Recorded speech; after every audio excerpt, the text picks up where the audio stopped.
I talk about it ad nauseum because it's really like the main talking point, overall macro type of point when you talk about the 2025 Ducks.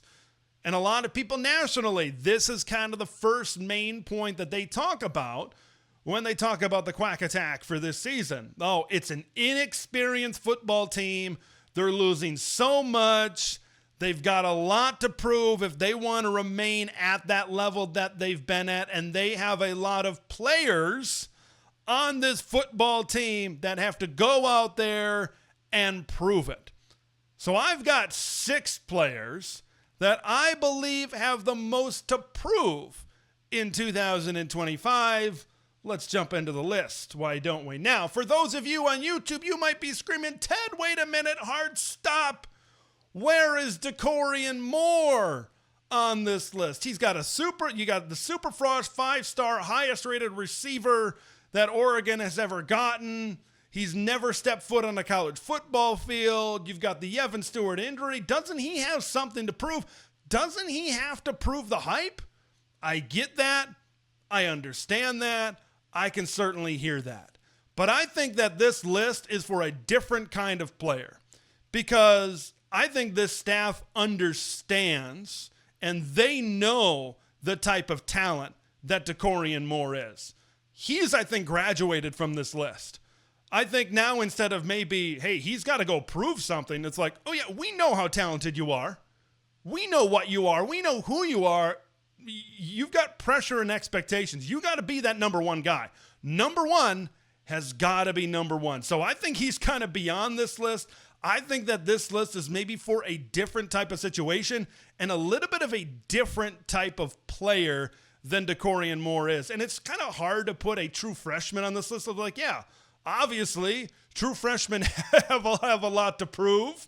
Through I could put Naeem Offord on this list. I could put Trey McNutt. I could have this list full of true freshmen. So that's kind of maybe why I don't have Jurrion Moore on this list. Okay, now that being said and that being established, let's get into it. The first one that really stands out to me that I think has a lot to prove, linebacker Devin Jackson. I think that there is a expectation this year that the 2 inside linebackers, the Mac and the Money, are pretty established. We know what Bryce Betcher is.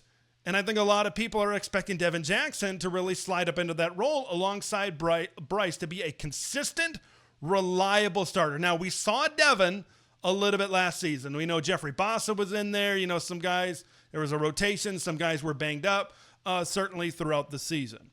And Devin, pound for pound, might be the fastest player on this football team. And we saw certainly some flashes, but the linebacker room, I know Bryce had a really good season, but I think when you really take the linebacker room as a whole, I don't know if it's maybe been the best position group throughout the Dan Lanning era, but I think this year there is an expectation for that linebacker room to be really, really good. And what does Devin Jackson need to prove? He needs to prove that he can be a guy that can be reliable. He needs to be a guy that they can count on. I don't think Bryce Betcher is going to be the fastest sideline-to-sideline player. I think that he's more of a north and south linebacker. Devin Jackson has to prove that he can be that speed guy that can get to the outside and maybe make some of those plays. And he needs to be able to prove that some of these young linebackers and the depth isn't going to take his spot. And that he needs to be able to be counted on in some of those situations as well. Like Dan Lanning, when he was asked after the spring game, hey, you going to go out into the portal? You going to go out and get a transfer linebacker? He said, no, I love the depth. And that really instilled a lot of confidence in me in the depth. But maybe there's one of these players, like Jerry Mixon. He's a guy that's been in the program for a few years now. Maybe this is him stepping up. Maybe he's the guy that really steps up into that role. If Devin, remember Devin, banged up during the spring, did not play in the spring game. And then you see what Jerry Mixon did in the spring game. You see what Braden Platt certainly showed flashes of in the spring game. So I think Devin's got something to prove considering how this staff views the rest of this linebacker room. Let's go to the offensive side of the football. I think Jurrion Dickey certainly has something to prove. He has to prove that he has put his issues behind him. I know he's had some weight issues.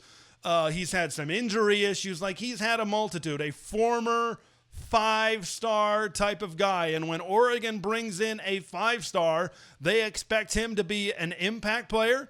They expect him to live up to maybe like an all-conference type of level.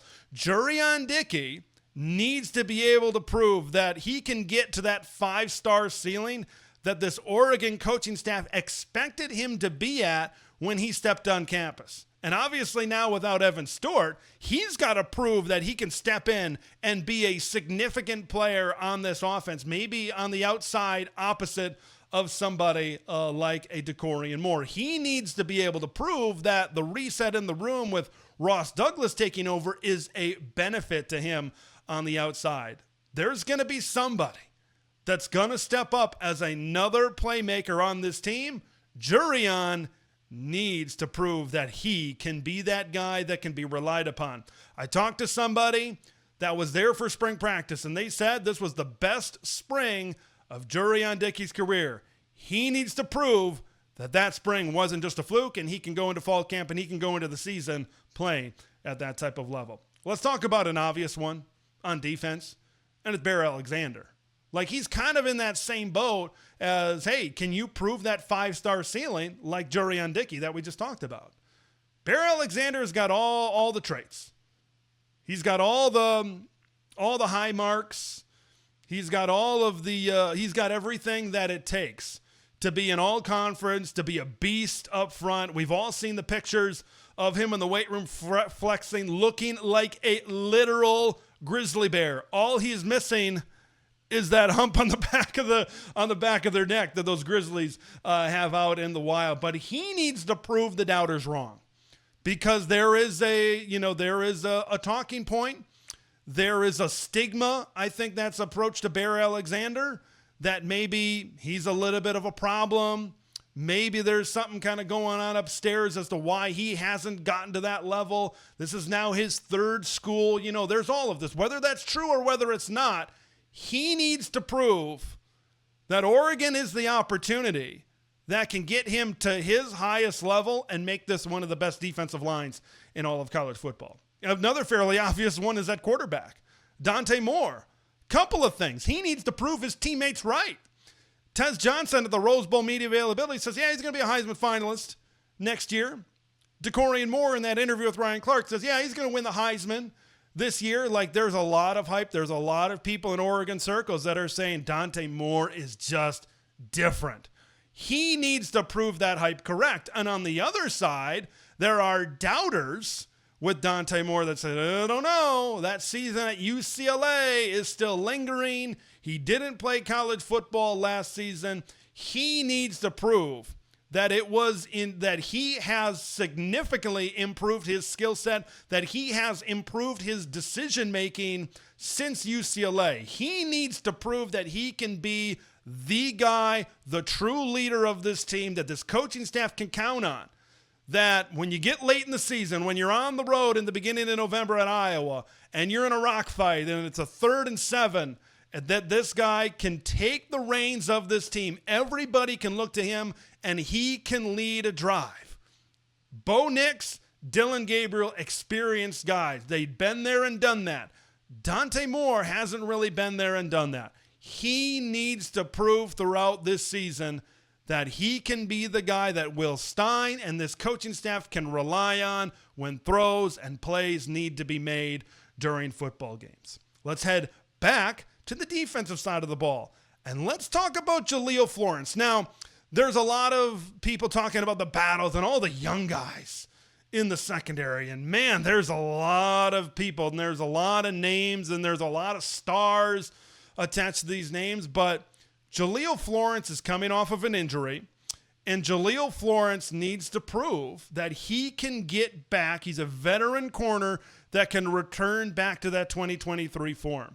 I think, and there have been other podcasts that I've listened to that say if Jahlil Florence is healthy in 2024, he may have been the top corner for the Ducks last season. So I think he's got a lot to prove this season with so many names being floated out there, with Ife Obadegwu being floated out there, with maybe some of these true freshmen getting a little bit of run this season that says, no, there's a reason why I was turned to, and there's a reason why I saw the field as much in 2023.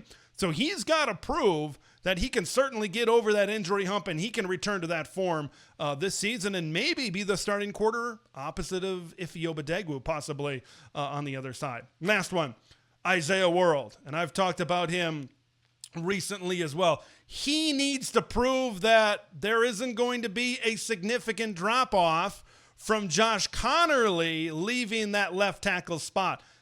He needs to prove that the people that are saying that he can be a top 10 pick, the people are saying that he can be a top 15, people that are saying that he can be drafted higher than Josh Connerly, that he can be a first-round NFL draft pick, he needs to be able to prove that hype correct, that he can make that jump from the group of 6, from the Mountain West, up to the Big Ten and still be able to play at that level. He needs to be able to prove that they can count on him in one-on-one type of situations against the top pass rusher from the other team, and he is going to give Dante Moore time to throw the football down the field. There's a lot of proving that needs to be done for Oregon this season. I do have confidence, though, that these 6 players will positively prove that they will be impact guys to make a difference for the Ducks this upcoming season.